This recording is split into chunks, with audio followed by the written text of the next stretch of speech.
各位长辈好，我是你们的老朋友。今天我们要聊的主题非常严肃，甚至可能关系到你未来几十年的行动能力。过了60岁以后，如果你发现自己的脚踝、小腿开始肿胀，按下去一个凹洞，久久不回弹，请千万不要以为这只是单纯的老了，或是水喝太多，这不是老化，这是你的身体正在漏水。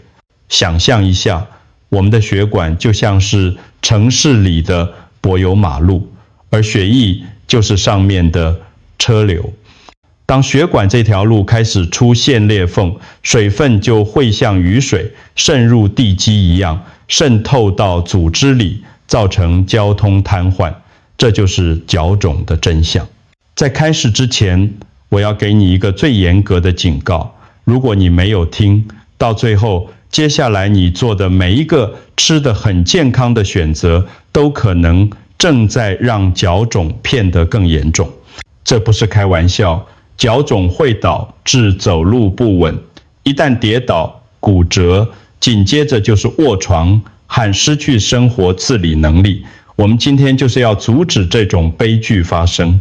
别忘了订阅我们的频道并开启小铃铛，以便接收我们提供最实用的健康建议。我想知道你是否有在认真观看这段影片。如果你觉得内容对你有帮助，请在评论区打个1，如果没有，请打个0。看到这里，你可能会感到焦虑，甚至开始担心自己的身体是不是坏掉了。请放轻松，深呼吸。我想告诉你，这不是你的错。多数60岁以上的人，其实都被长期以来的错误观念误导了。大家总说要清淡，要少油，要多喝水，但这些建议往往忽略了最重要的关键。这支影片不卖药，也不推荐昂贵的保健品，我只会分享真实的食物以及正确的吃法。你会发现，其中一样你可能已经吃了20年的日常食物，其实你一直以来的吃法完全错了，反而加重了血管的负担。接下来我会带你一步步找回健康的双腿。我们先来打破几个常见的迷思。很多人一看到脚肿，第一反应就是那我就少喝点水吧，或者觉得是缺钙导致腿部不适。我必须告诉你，脚肿绝对不等于水喝太多，补钙也绝对无法解决关节与组织的肿胀。真正的问题核心在于2个词：结缔组织与胶原蛋白。这两者就像是身体里的防漏系统与支架。如果你的防漏系统失效，无论你喝多少水，补多少钙，水分依然会渗漏到不该去的地方。让我用最简单的方式解释给你听。如果血液是车子，血管是马路，那胶原蛋白就是马路上的那层保油与混凝土。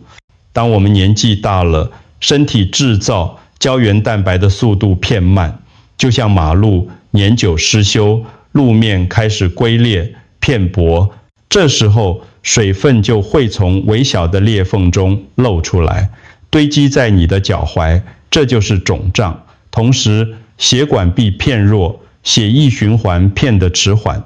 这不是补钙能解决的，你需要的是修路材料。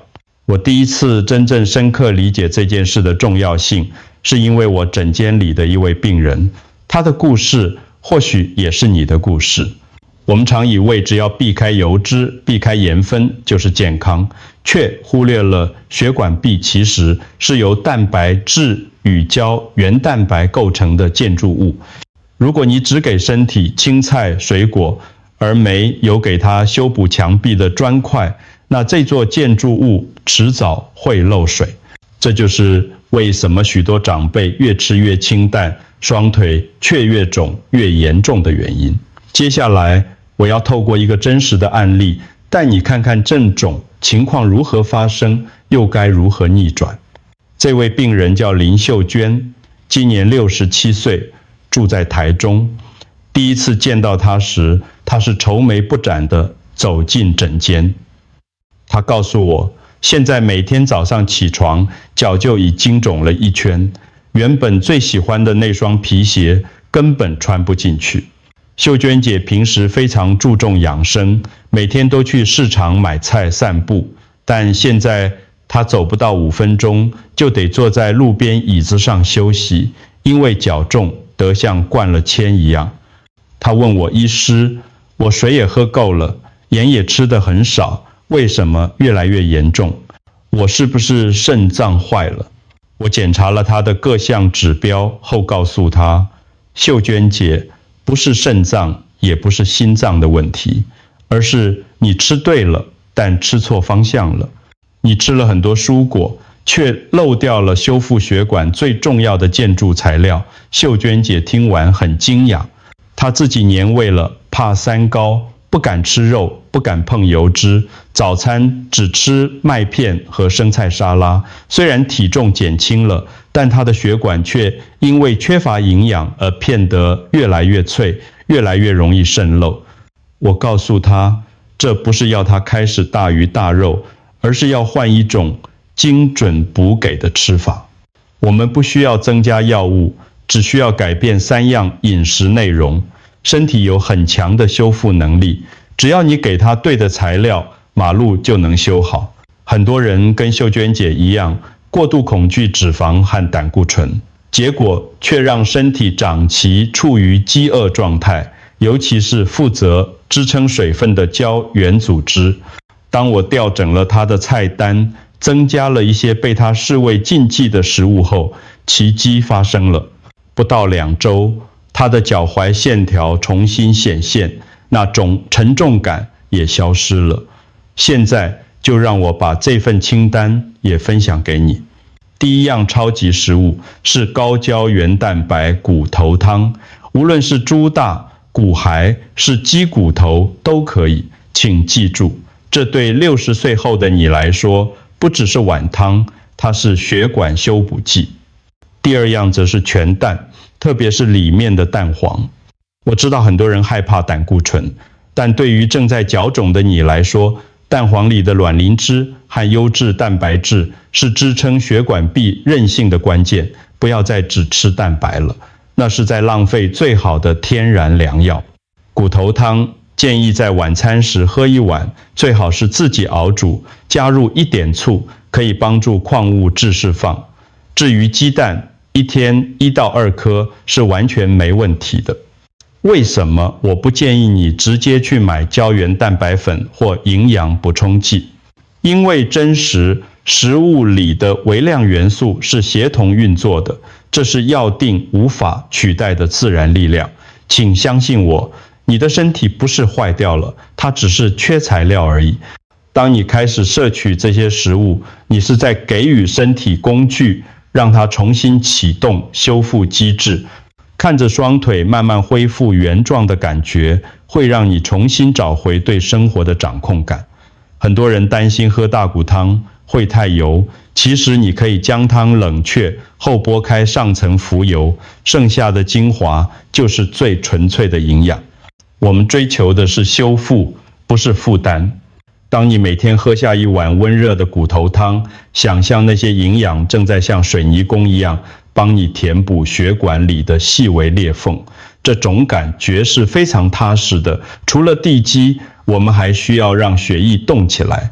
接下来我们要聊聊如何透过另外2样食物解决血管饥饿的问题。第3样超级食物是小鱼钳或沙丁鱼，这些小鱼连骨头一起吃，能提供极高浓度的矿物质与 Omega-3， 这是帮血管清淤的神器。第4样则是猪肝汤，很多人怕胆固醇或重金属，但是凉的猪肝提供丰富的维生素 B12 与铁质，能强化血液血氧能力。我要大声告诉你，你的血管不是老了，它是饿很久了。如果你担心小鱼钳太咸，可以先用水冲洗后再入菜。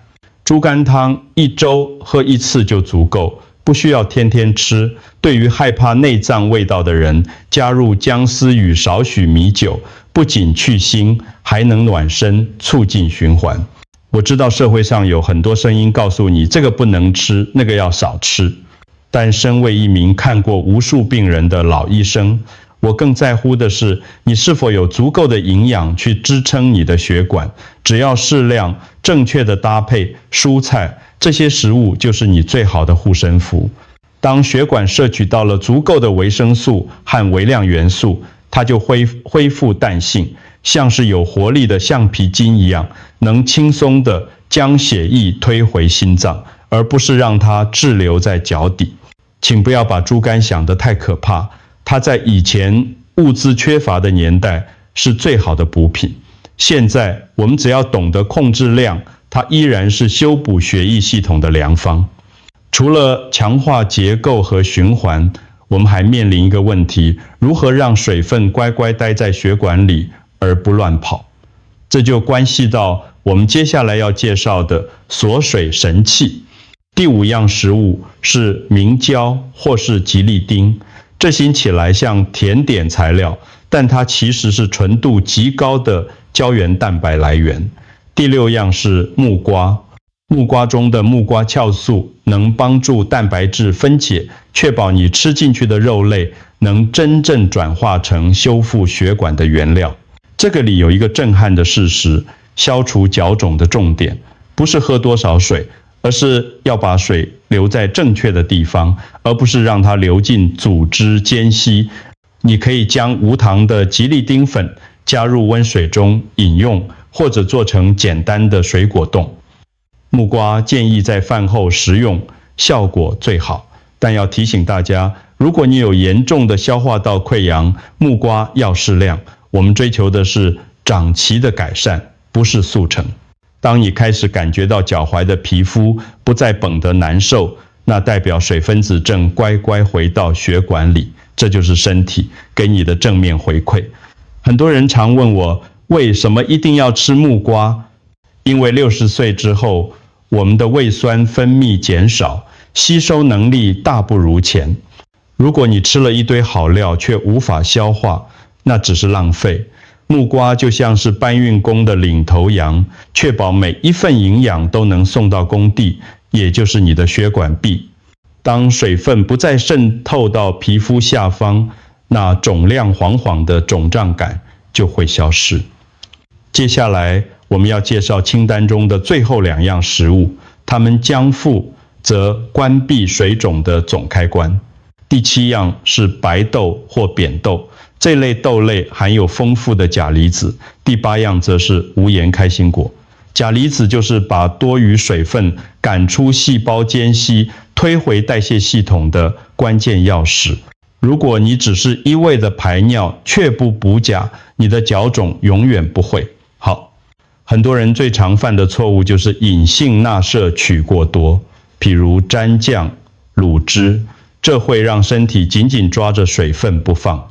我建议你在晚餐时用白豆代替一部分的白米饭，或者下午饿的时候抓一小把无盐开心果当零嘴。这不是繁琐的化学公式，这只是最自然的食物搭配。当你的钠钾平衡了，水分自然就不会堆积在脚下。这是一个良性循环，让你每天早晨醒来时感觉双腿更轻盈、更灵活。我们往往在不自觉中摄取了太多盐分，像是吃火锅的汤或是配稀饭的酱菜。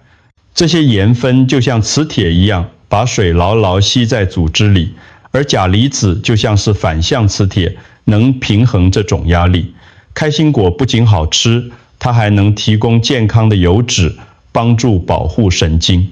当你掌握了这些饮食撇步，你会发现消除水肿其实不需要依赖利尿剂，大自然已经为我们准备好了最好的解药。现在让我们把这8样食物整合进一个简单的7天计划中。我常对病人说，给我7天时间，只要7天，你就会知道你的脚肿究竟是老化还是吃错了。我不承诺什么奇迹，但我保证你的身体会给你最真实的反馈。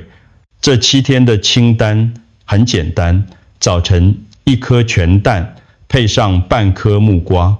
午餐正常饭菜，但记得加入一些白豆或扁豆。晚餐一碗热腾腾的骨头汤，配上简单的鱼类或瘦肉。这不是节食，这是精准营养。在这7天里，请每天观察自己按压小腿后的凹陷深度。当你发现回弹速度变快了，那种我能掌控自己健康的感觉，会让你不再对老化感到惶恐。你不需要害怕，因为你已经掌握了修补身体的秘密工具。很多人在第3天就会感觉到鞋子片松了，这就是水分正在回流的信号。请不要在第1天没看到效果就放弃，修路是需要时间的。这7天是一个与身体沟通的过程，让你学习去听懂身体的语言。如果你能坚持这1个礼拜，你就能建立起一套全新的生活模式。这不是为了短暂的消肿，而是为了让你能够长久稳健地行走在未来的道路上。最后，我想给你一些关于长期健康的心理建设。在结束之前，我必须再次提醒，请不要忽视脚肿、长期肿胀，会导致静脉瓣膜受损，进而引发溃疡、感染，甚至增加跌倒受伤的风险。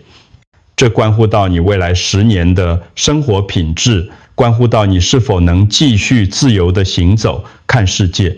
请记得，在追求健康的路上，你不孤单。我就在这里陪着大家一起慢慢变老，但要老得优雅，老得健康。如果你身边有长辈也正饱受脚肿之苦，请务必把这支影片分享给他们。最后，我想请你在评论区写下你的脚肿持续多久了，或者分享你的改善心得。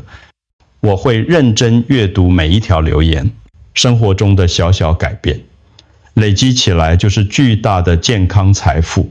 我希望每一位看到这里的朋友都能拥有一双轻盈健康的双腿，去想去的地方，见想见的人。